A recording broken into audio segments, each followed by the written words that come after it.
Welcome to NSR TV news. KCR పుట్టినరోజు సందర్భంగా హరీష్ రావు మాట్లాడుతూ, తెలంగాణ కోసం కేసీఆర్ దీక్ష చేసినప్పుడు ఆయనను చూస్తే నాకు ఏడుపొచ్చింది. అప్పటికి కేసీఆర్ నిరాహార దీక్ష చేసి 11 రోజులైంది. కంట్రోల్లో లేడు, వణుకుతున్నాడు, కానీ పట్టుదల మాత్రం వీడలేదు. అప్పుడు ఆయనను చూసి నా కళ్లల్లో నీళ్లు తిరిగాయి.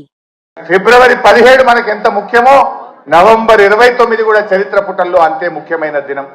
ఆనాడు కేసీఆర్ గారు ఇంకా లాభం లేదు, కేసీఆర్ చచ్చుడో తెలంగాణ వచ్చుడో, అయితే తెలంగాణ జైత్రయాత్ర లేదంటే నా శవయాత్ర అని చెప్పి ఆమరణ నిరాహార దీక్ష కూర్చున్నటువంటి నాయకుడు మనం చూసాం.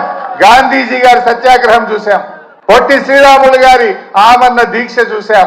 మరి నాడు కేసీఆర్ గారు కూడా ఆమరణ నిరాహార దీక్ష కూర్చొని ఢిల్లీ పీఠాన్ని కదిలించి డిసెంబర్ 9, 2009 ప్రకటన వచ్చిందంటే అది కేసీఆర్ గారి దీక్ష ఫలితం అని కూడా మనం గుర్తు చేసుకోవాల్సిన అవసరం ఉంది. నిజంగా ఆయన ఆ రోజు దీక్ష పూనుకోకపోతే ఇవాళ తెలంగాణ ప్రకటన వచ్చేదా? ఎవడెవడో ఏదో మాట్లాడుతున్నాడు. ఆ రోజు చిదంబరం గారు నాకు బాగా గుర్తు, కేటీఆర్ గారు, మా మధుసూనాచారి గారు, జయశంకర్ గారు అందరం కూడా అక్కడే ఉండేవాళ్ళం. చిదంబరం గారు ఫోన్ చేసి ఢిల్లీ నుంచి కేసీఆర్ గారు దీక్ష విరమించండి, మేము తెలంగాణ ప్రక్రియ ప్రారంభిస్తామన్నారు. మీ మాటలకు మేము మోసపోం.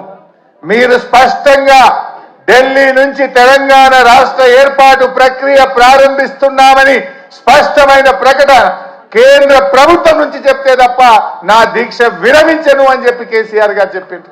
అప్పటికి 11 రోజులైంది. మనిషి ఆ మంచం మీద నుంచి ఒక్కొక్కసారి వణుకుతో దాదాపు ½ ఫీట్ ఎగురుతా ఉండే బాడీ. తన కంట్రోల్లో తాను లేదు, కానీ ఆ పట్టుదల మాత్రం సడలేదు. మా కళ్ళల్లో నీళ్లు తిరుగుతున్నాయి, ఎంతో బాధపడ్డాం. కానీ ఆయన మాత్రం కేంద్ర ప్రభుత్వం తరఫున రాష్ట్ర ఏర్పాటు ప్రక్రియ ప్రారంభమైందంటేనే దీక్ష విరమిస్తా అన్నాడు. ఆ రోజు మీరే రాసి పంపండి అంటే జయశంకర్ సారు తన స్వహస్తాలతో తెలంగాణ రాష్ట్ర ఏర్పాటు ప్రక్రియ రాసి ఢిల్లీకి పంపిండు. గదే చిదంబరం గారు ఢిల్లీ నుంచి అనౌన్స్ చేసింది. అది ఆ రకంగా తెలంగాణ తెచ్చుకున్నాం.